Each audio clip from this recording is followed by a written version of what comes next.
Hello and welcome to a video discussing the topic of why UBI is not a good idea. Now, this is not necessarily to debunk the CCP version of UBI, and that is what Andrew Yang proposes. What I am saying is the UBI proposed by Mitch McConnell and the Republicans in the Senate.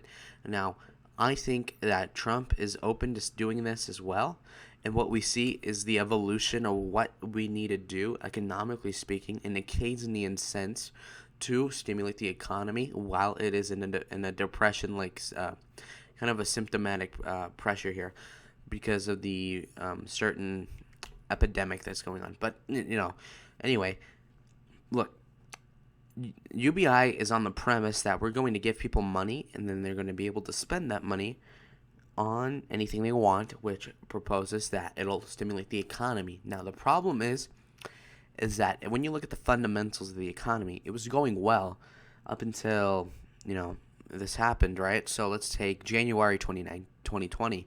It was pretty well. Everything was going just fine. Now, logistics were okay as well. This is why things were chugging along and there was a booming economy relative, right? Now, the problem is with this is that you are pumping in money to an economy that is shuttering and collapsing.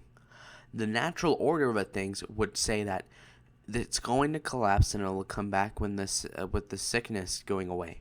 Now, what the government is saying is that we are going to lose our jobs, that is the politicians, if they don't fix this problem. And what we should do is artificially put in millions or trillions of dollars in deficit spending into stimulating the economy. So, for everybody watching this, they must understand any UBI or anything like that, seemingly so, is just taking money that isn't ours and that we don't have as a government to stimulate an economy that fundamentally shouldn't be stimulated, as we are in the natural stage of collapsing in a response that is acutely what is happening from China in terms of the sickness.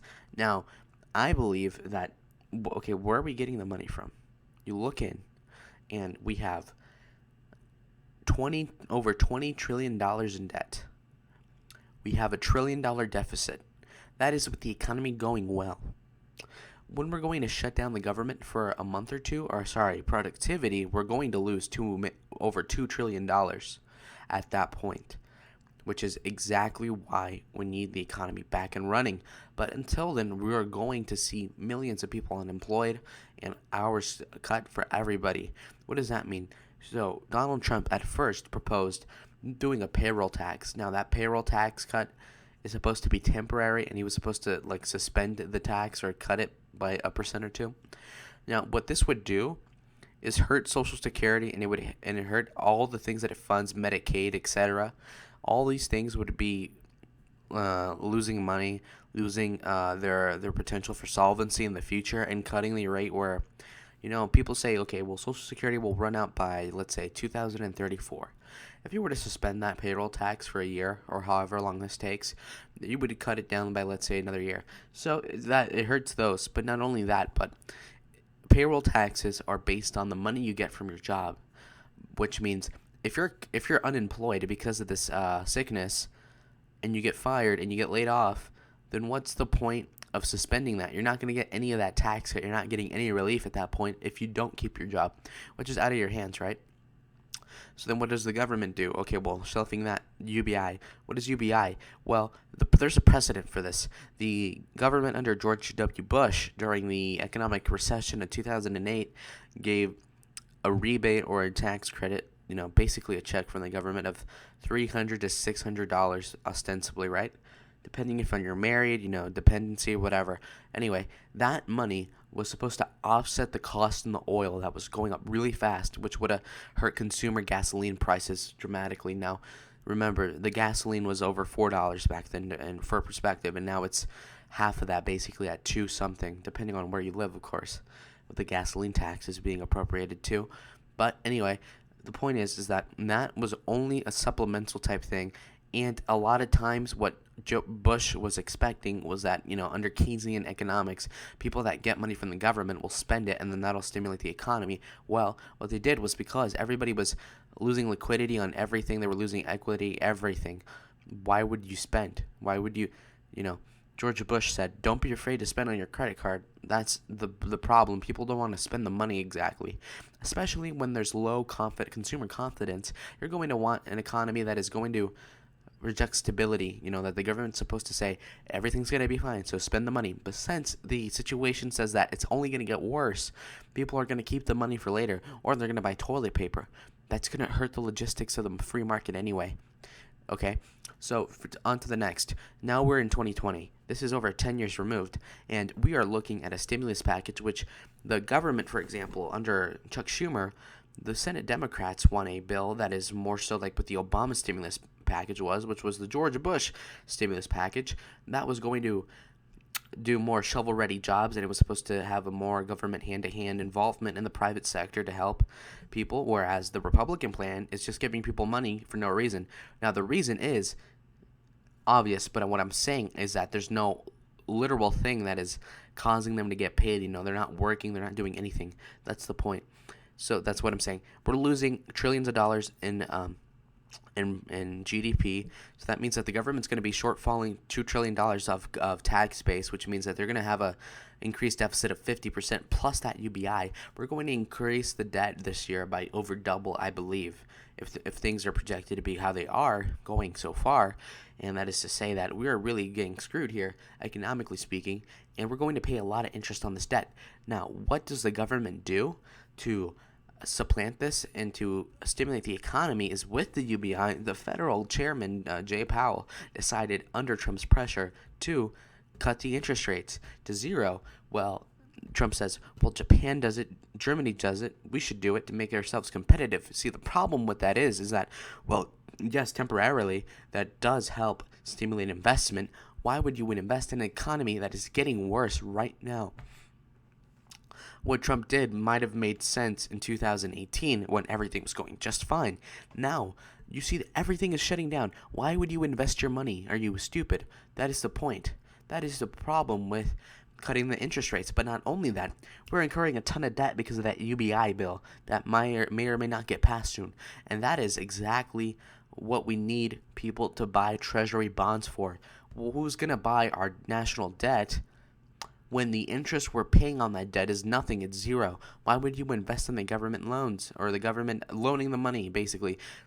Back then, when the interest rates were 10% a year or whatever, then you'd make great money off of buying government debt back in the 70s. Now, what is it now? 0, 1%. Okay, why would you buy it? You're not even beating inflation. You might as well hold the debit card with that money. It's useless.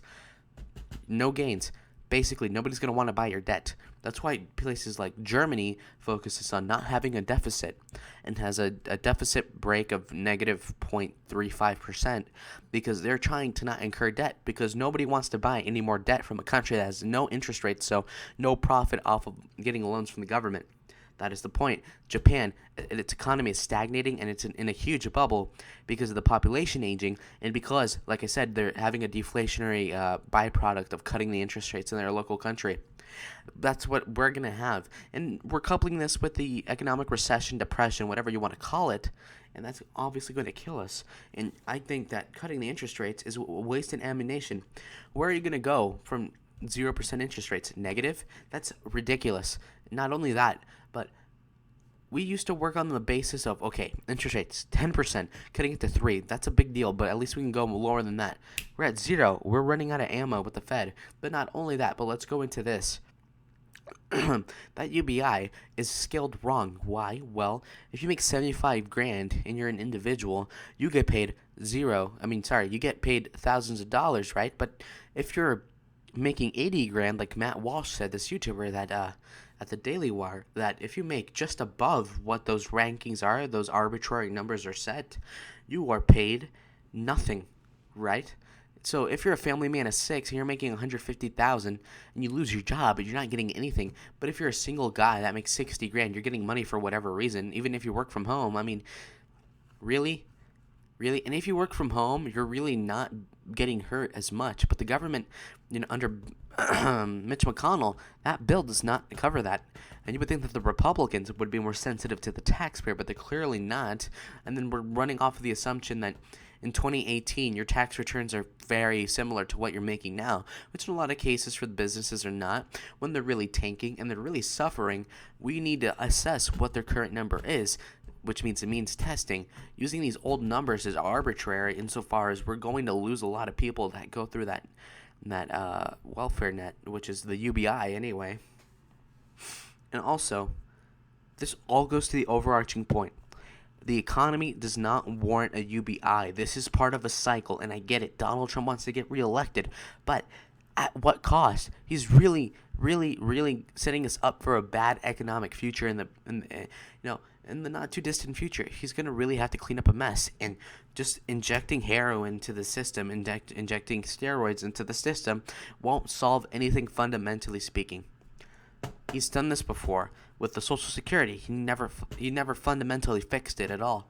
This is the same thing. He's making it chug along, but it's not going to work in the future. And even if Joe Biden wins and he doesn't do the UBI, Joe Biden's going to run the economy back into the ground anyway. So what's the point? This is very pessimistic. I get it. It is negative news, but that is what it is. So much for, good economy. Yes, Mr. President. Is it out of your hands? Yes, it is, Mr. President, but you're not handling it well. You're not thinking about it through the objective, like, what is best for the people, what is logical, and what is economically sound. The UBI is not economically sound. It's all on a BS premise that people warrant money. Look, I'll even meet with you in the middle, okay, listener? Okay, that UBI won't work. Okay, I'll meet you in the middle. Let's give payroll tax relief and put like Mr. Schumer said, unemployment insurance on steroids. We need to make sure that people get pretty much exactly what they made just a month ago, right? Make sure that all those people get paid. Then we got to give loans and inject liquidity into banks that are suffering and big businesses that at times are going to need bailouts, like Boeing lost 60% of their stock price, in the last month, and it's completely atrocious, and we really need that company to keep the Dow afloat. We are teetering in and out of 19 to 21,000 for the last several days, but personally, I think that we need to save the Fortune 500 as they employ the most people. But not only that, but the small businesses too. They're getting absolutely murdered, and they're laying off most of the people that work there. For the instances of restaurants, you could hire 20 people and then lay off all but a couple because you're only working on a takeout basis. Most restaurants that I know of right now are doing that. They need help. All those employees that need help need to be met halfway with the employer, not tax the employer. And God forbid that the government increases taxes out of this, because that is going to hurt the economy in a time when it's so sensitive. And yes, I think that the UBI is too expensive, and we're going to incur a lot of debt, but at the same time, we're going to have to take one for the team and keep the government afloat and keep the people afloat and, keep them tight, treading water for the foreseeable future, and make sure that we have a big V-shaped recovery at the end of this, which maybe in the summer, maybe even after a second spike in a mutation in the winter. And let's say that this all depends on who the president is in 2021. But anyways, guys, I hope you appreciated the video. This is really complicated for me to explain. It's very hard to articulate how this is exactly going, and it is so difficult to see what is the right answer. I don't blame the president that this is the problem that he has. What I do have the problem with is that he does not assess it, and he's not thinking about it as much as I think he should, or he's just not that smart, which I don't want to discredit him. He is the president after all, but come on. Okay? And you know what? It's a lot of sleepless nights. I get it. It's a hard job to have, but he signed up for it. You can tell it, bags under your eyes. But, dude, you have to pull together. You have to pull forward, and you got to say, I got to provide to the American people. That's what he's got to say. He shouldn't lash out at reporters and whine that people don't treat him well when he's treating everybody else wrong.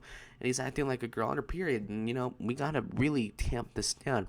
He needs to be resolute, and he has to look like he's fixing it instead of looking inactive, which is all so hard to triangulate. But this is such a bad situation, and guys, understand, it is so way above anybody's individual mind how to really fix this. Okay, now I would like you guys to like, comment, and subscribe.